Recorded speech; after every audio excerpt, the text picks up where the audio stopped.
नमस्कार दोस्तों, आप लोगों का इंतज़ार हुआ ख़त्म। भोजपुरी इंडस्ट्री में फिर से तबाही मचाने वाला सॉन्ग आ चुका है गुंजन सिंह का।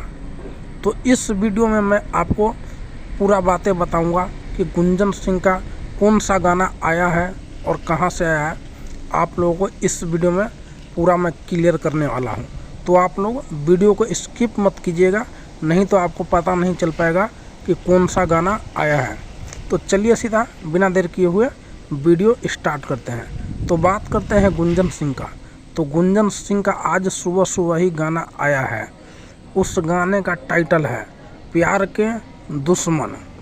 अगर आप लोग नहीं देखें तो देखिए और अपना प्यार दुलार बरसाइए कि ये गाना सुपर डुपर हिट हो जाए। ऐसे भी गुंजन सिंह का गाना आता है तो हिट ही हो जाता है।